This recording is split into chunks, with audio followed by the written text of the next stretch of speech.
Kumusta mga padaba? Ito ang inyong Happy Islander at nandito tayo ngayon sa The Amazing San Miguel!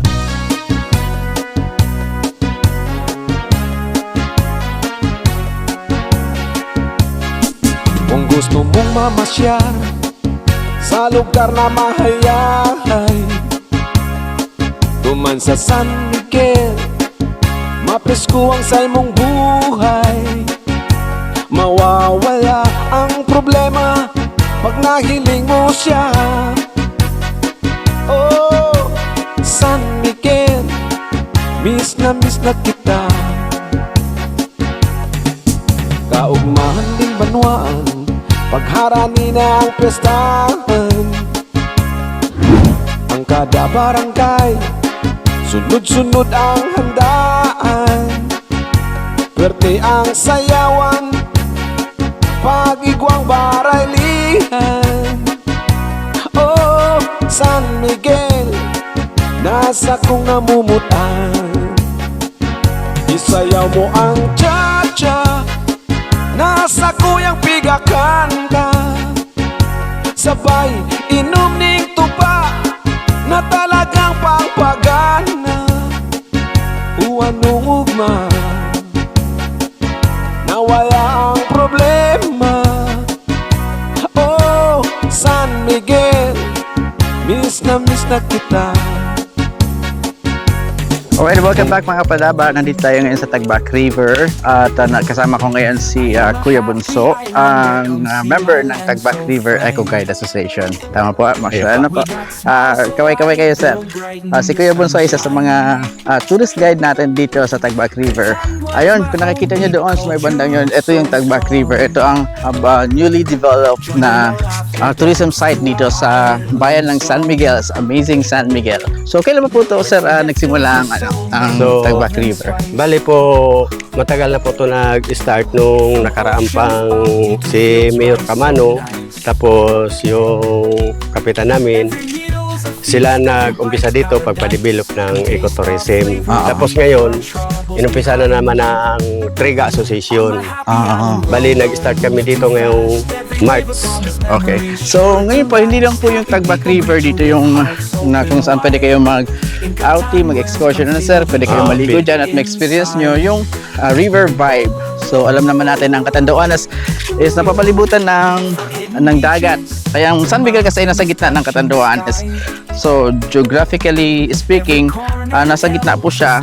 Kaya wala siyang dagat. The only municipality na walang dagat kasi ang Catanduanes is an island. Okay, hindi tayo masyado magsasalita para marinig niyo yung huni ng ibon.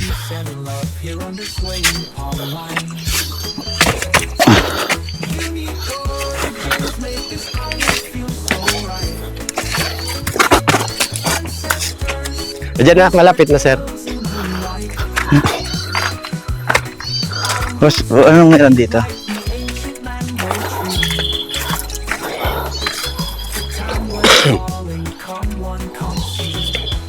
Wow!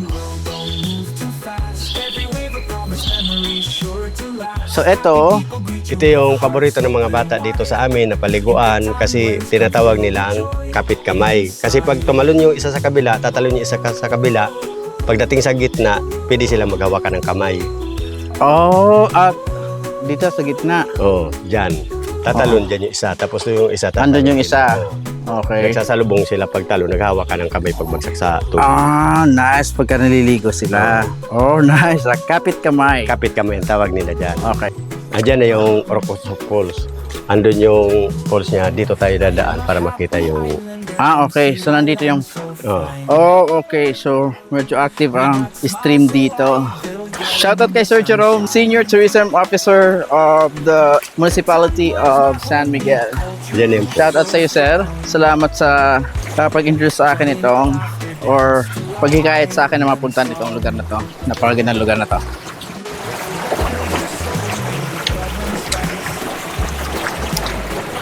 So, ito yung way kasi medyo matirik na yung lugar na yon. So, dito na lang kami dadaan. Anyway, ilang meters na lang naman away from the falls. Ang falls again is called, sir, anong tawag sa falls? Orocosok Falls. Orocosok Falls. Orocosok is like para siyang boiling water, no? Tama ba? Urok-usok. Oh, so medyo malumot lang talaga yung mga bato dito sa ilalim. So, Medyo madulas. madulas. Which is natural naman. So, a good sign na pag mga ganitong klaseng lugar, it means na hindi masyadong napupuntahan. Wow. Medyo malalim na dito, sir. Okay. Okay, so medyo malalim na. Ayan yung Naka-cellphone tayo. Okay, so that's why it's called Urusok-usok. Urusok-usok is a Bicol term, or maybe a term here in San Miguel na parang boiling. Ayan. So there's the Urusok-usok. Ayun. So ito mga padawa yung second part ng Urusok-usok Falls. Kanina nandun tayo nung pinakita kong video kanina. Ayun, nasa baba tayo noon. Nung pag-akyat natin dito, meron pa palang second part ang Urusok-usok Falls. At yun makikita mo, so hindi lang yung kaninang nasa baba, nasabi ko nga is medyo hindi pa pinapaliguan doon or hindi pa pwedeng maligo doon for safety purposes. Pero dito, sa part na to, pwede ka maligo dito mga padaba. So punta kayo dito again sa Amazing San Miguel. This is in Tagbac River at ang itong Urusok-usok Falls. Meron tayong mga tourist guide, meron tayong tourist guide association na trained ng Department of Tourism through the Municipal Tourism Office ng LGU San Miguel. Again, thank you so much for watching this video. Papakita ko na sa inyo ang aerial view nito at marami pa tayong ipahatid sa inyo. Maraming salamat sa inyo. For more tips on places to stay, places to dine, and places to go like this, follow Happy Islander TV, your travel companion in Bicolandia and beyond. San Miguel, miss na kita. Isayaw mo ang cha-cha, nasa kuyang piga kanta. Sabay inom ning tuba, na talagang pangpagana. Anong ugma, nawala ang problema. Oh, San Miguel, miss na kita. Isayaw mo ang cha-cha, nasa kuyang piga kanta.